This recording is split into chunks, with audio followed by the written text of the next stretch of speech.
tardes. Bueno, quería comunicarme con ustedes nuevamente como para ir cerrando este tema que vimos ahora, con el cual inauguramos la cruzada, que sería el mundo griego. Recibí los trabajos, la mayoría están muy bien, muy bien. En las devoluciones les puse cuál era la idea de este trabajo, así que introducirnos en el mundo griego de las manos de los poemas homéricos, ver qué era Irigo y qué ganó para la época, y ver cómo se cuidaron estas obras a través del tiempo hasta que llegó la imprenta, hasta que llegó en 1448 a imprimirse.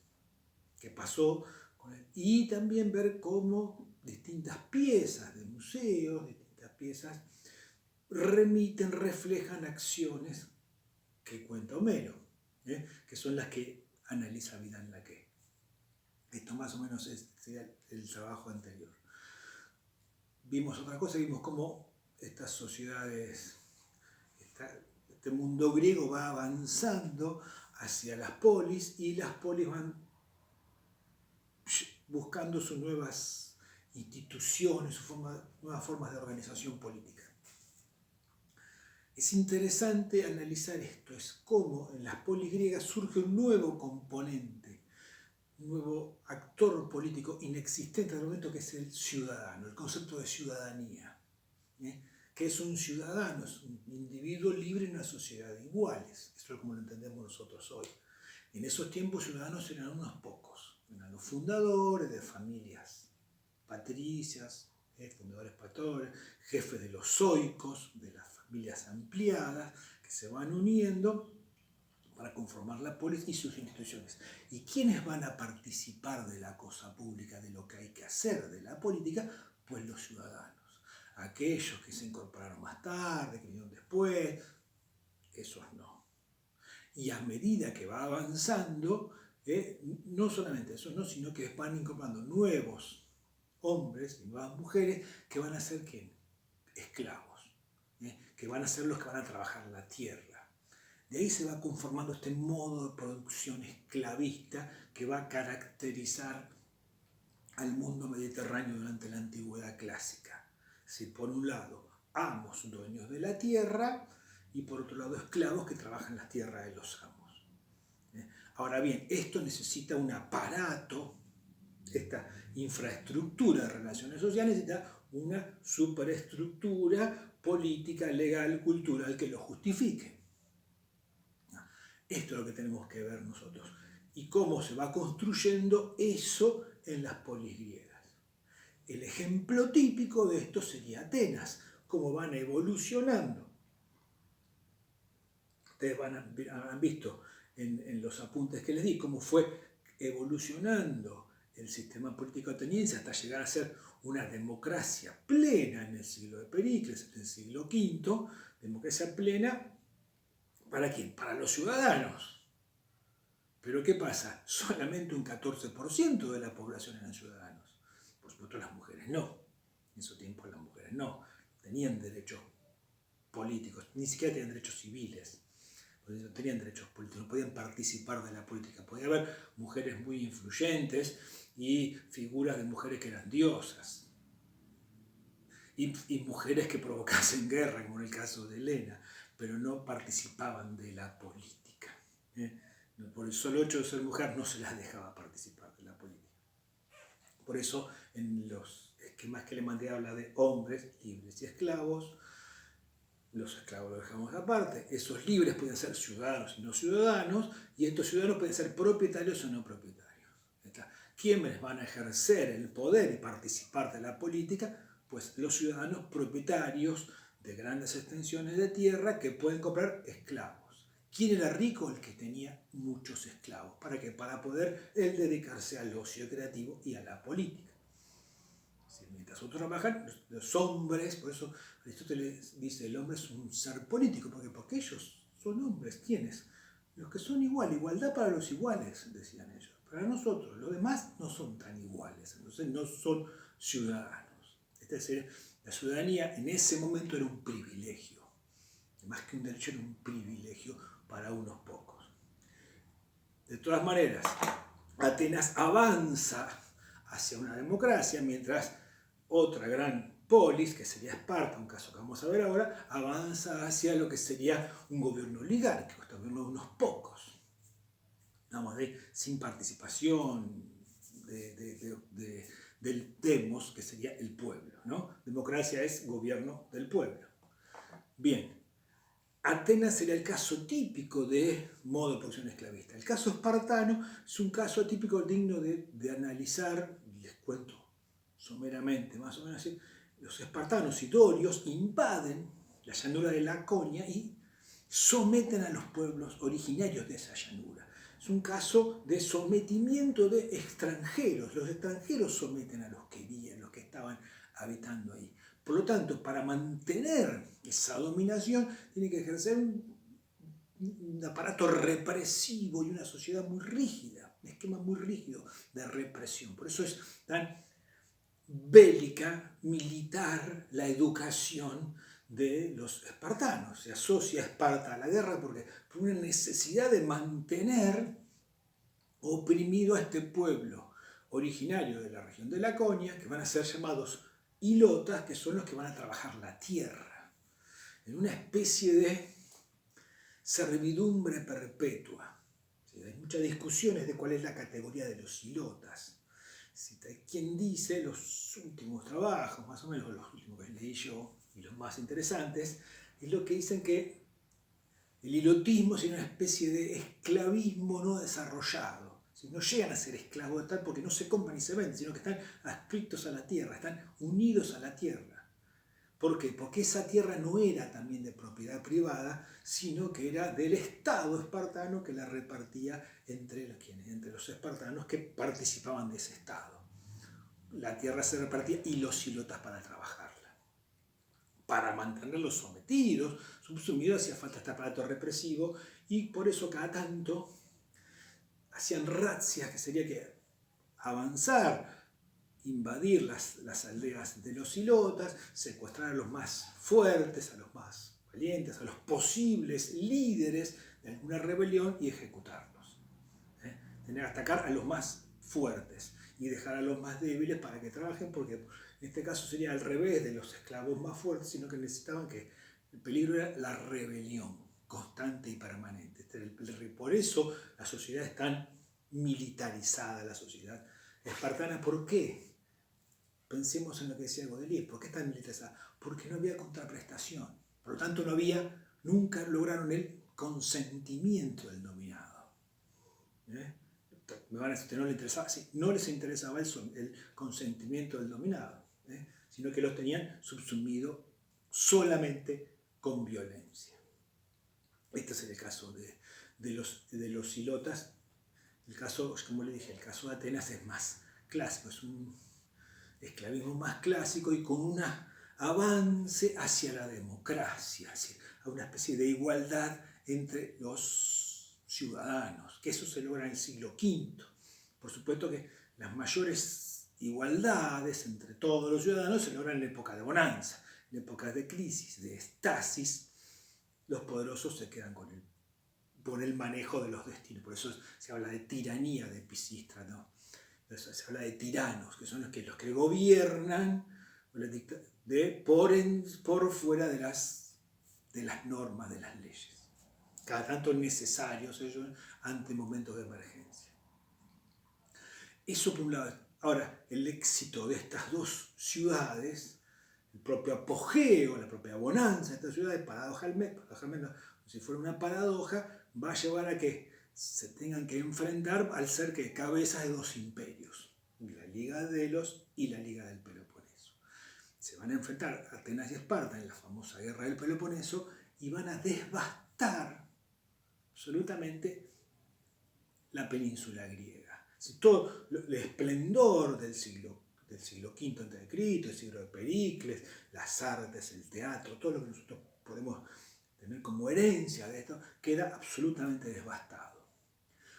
Porque la península griega está devastada y por los conflictos internos se pierde esa esa idea de pertenecer todos a algo más, que daban las Olimpiadas cada tanto, el mundo griego es que queda como servido para la invasión desde el norte de los macedonios.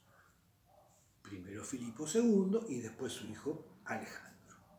Alejandro, que reúne en él la juventud, el poder, la valentía y la sabiduría. ¿Por qué? Porque había sido educado por Aristóteles. Es decir, reúne en su un montón de condiciones que llevan a qué? Que lo llevan a dominar el mundo griego y después llevar toda esa cultura, todo ese bagaje del mundo griego hacia el oriente, invadir el oriente. Llegar a llevar todo el raciocinio, todo lo que sea la filosofía, entonces llevarlo al oriente. Y a medida que va entrando al oriente, dialécticamente, él se va orientalizando. Deja de ser un gobernante con características occidentales y se va convirtiendo en un gobernante con características orientales. Se va divinizando a medida que se va adentrando esa campaña irrepetible hacia el oriente. Esos 33 años que vivió. Y fundando Alejandrías, entre ellas Alejandría, la capital, la que va a ser capital de Egipto, donde estaba el faro de Alejandría y la biblioteca de Alejandría, la famosa biblioteca de Alejandría. Esto es lo que nosotros vimos, lo que vamos a ver en esta clase, hasta acá vamos a llegar, hasta acá vamos a llegar. De la biblioteca de Alejandría creo contar esto, es decir, fíjense lo que había en la biblioteca. La biblioteca, el faro cobraba un peaje a las naves que trabajaban por ahí, que era un peaje, era un manuscrito, algún texto. Alguno de los que trabajaba ahí, en la biblioteca de la Unidad, llamado Beta, fíjense si este era Beta, lo que sería Alfa, en uno de esos manuscritos, esos textos, lee que a unos cuantos kilómetros de ahí, donde estaba él, un palo clavado a las 12 del mediodía del 21 de junio no producía sombra. Pues ¿qué hace Beta? Este Beta clava un palo donde estaba en Alejandría a las 12 del mediodía del 21 de junio y sí producía sombra. ¿Qué es lo que demuestra esto? Que la Tierra es redonda. Si en un lugar no produce sombra y en otro lugar sí, pues quiere decir que la Tierra es redonda. Por cálculos matemáticos llegó más o menos a sacar hasta la circunferencia de la Tierra, este Beta. Eso estaba en la biblioteca de Alejandría, para tener una idea de cómo, hasta dónde llegaba el conocimiento en esos tiempos, el avance en esos tiempos. Hasta acá llegamos. Yo quería que más o menos viéramos esto, es decir, cómo el mundo griego refleja esto, esta idea de lo que va a ser después todo el mundo mediterráneo cuando estudiemos Roma. Este mundo en el cual los hombres se dividen en libres y esclavos. Los esclavos, una mercancía. Se compra y se vende. Esclavo viene de eslavo, venían de ahí de la zona del Yugoslavia, lo que después fue Yugoslavia, Croacia, por ahí. Desde ahí venían, que había una especie de clanes que luchaban entre sí y los vencedores vendían a los vencidos y por ahí los traían los griegos. Esta es la idea por el estrecho del Bósforo. Esto es. Después los esclavos van a hacer que con los romanos se van a tomar como esclavos a los pueblos vencidos, van a traer esclavos a otro lado y este modo de producción se va a consolidar entre ambos, dueños de la tierra y esclavos. Y van a consolidar no solamente el modo de producción, sino van a consolidar la legitimidad, el aparato legal que le va a dar legitimidad a esto.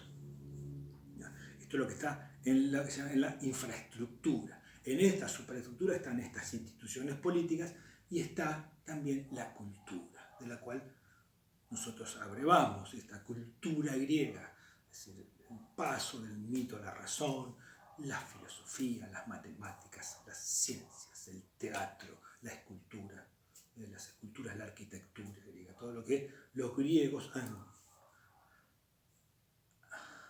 han dado a la humanidad, han aportado a la humanidad.